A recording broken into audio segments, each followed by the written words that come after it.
একটা খুব বড় অঘটন ঘটে গেছে আমাদের দেশে।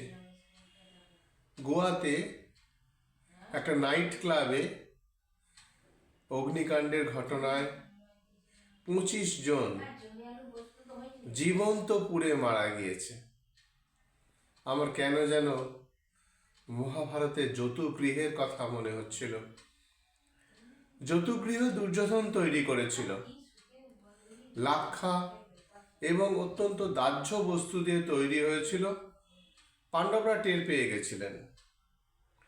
টের পেয়ে তারা 5টা গরিব মানুষকে আর তাদের একজন মা এদেরকে ফিট করেছিলেন যাতে তারা পুড়ে মরে। পাণ্ডবেরা তো ধর্মপুত্র ছিলেন সবাই, তাই ধর্মের কাজটা করেছিলেন।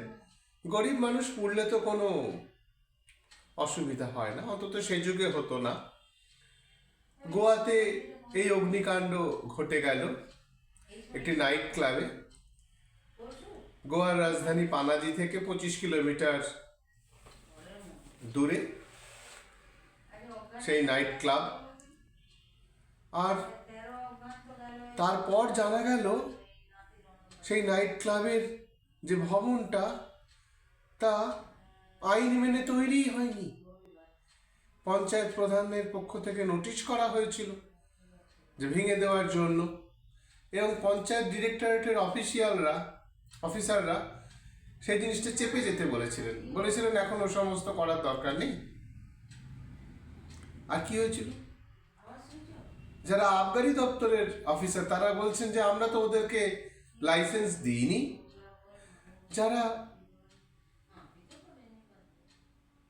অগ্নি দমকল দপ্তরের যারা অফিসার তারা বলছেন আমরা তো ওদেরকে ফায়ার লাইসেন্স দিইনি। কেউ কোনো লাইসেন্স দেননি। প্রধান বাড়ি তৈরি করার পারমিশন দেননি, দমকল বিভাগ ফায়ার লাইসেন্স দেয়নি, আবগারি বিভাগ মদ বিক্রির পারমিশন দেয়নি, লাইসেন্স দেয়নি। তথাপি ব্যবসা চলছিল। এবারে খুব স্বভাবতই যে যখন বিরোধিতায় থাকে, বিরোধিতার নিয়মই হচ্ছে যে ঘটনা ঘটার আগে নয়, ঘটনার পরে তারা এটা নিয়ে সোর তোলেন। এখানেও তার অন্যথা হয়নি। বিরোধী রাজনীতির লোকেরা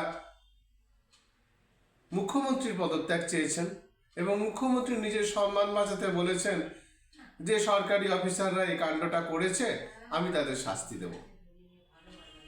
কিন্তু চলছিল।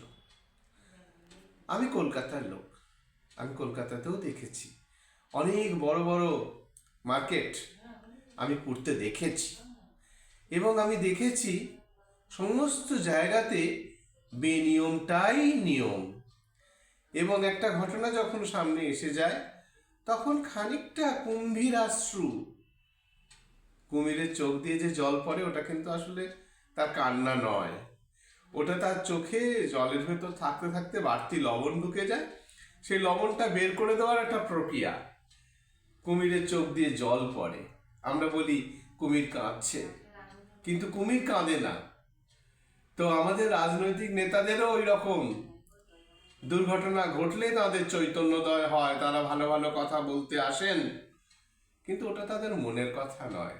তারপরে যে কে সেই। আমি আজকে অনেকের সাথেই এটা নিয়ে কথা বলছিলাম, অগ্নি দপ্তরের দমকল দপ্তরের অফিসারের সাথে কথা বলছিলাম, বিপর্যয় মোকাবিলা দপ্তরের সাথে কথা বলছিলাম। তারা বলছিলেন যে হ্যাঁ এরকম অনেক ঘটনা ঘটে। একজন বলছিলেন তিনি একটি বিয়ে বাড়িতে গেছেন এবং বিয়ে বাড়িতে গিয়ে দেখেছেন বেরোনোর একটা মাত্র পথ। তিনি নাকি বিয়ে বাড়ির মালিককে বলেছেন যে আপনাকে বদলাতে হবে, বেরোনোর আরেকটা পথ রাখতে হবে। অনেক বহুতল বাড়ি আছে, মেদিনীপুরেও আছে বহুতল বাড়ি, কিন্তু অগ্নি দুর্ঘটনা রোকবার জন্য কোনো ব্যবস্থা নেই, কোন রকম প্ল্যানিং এর মধ্যেই নেই। ঘাটালে এমন একটা ঘটনা হয়েছে, বিয়ে বাড়িতে বাজি পোড়ানো হচ্ছে, পাশে খড়ের চালের একটা বাড়ি পুরো ভস্মীভূত হয়ে গেছে। আমি সকলকে করজোরে অনুরোধ করব, আপনার আনন্দ যাতে অন্যের নিরানন্দের কারণ না হয় তার জন্য আগে থেকে সতর্ক হন। কোথাও কোনো ত্রুটি দেখলে আগে থেকে বলুন। হুইসেল ব্লোয়ার বলে একটা কনসেপ্ট আছে।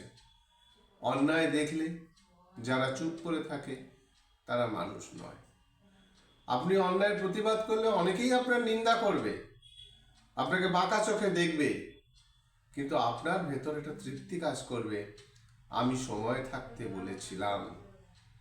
যে সমস্ত বাড়িতে বিয়ে বাড়ি উপলক্ষে অনেক লোক আসেন তাদেরকে আমি বলবো, খোঁজ নিন বিয়ে বাড়িতে অগ্নি দুর্ঘটনা ঘটলে বাঁচবার উপায় আছে তো।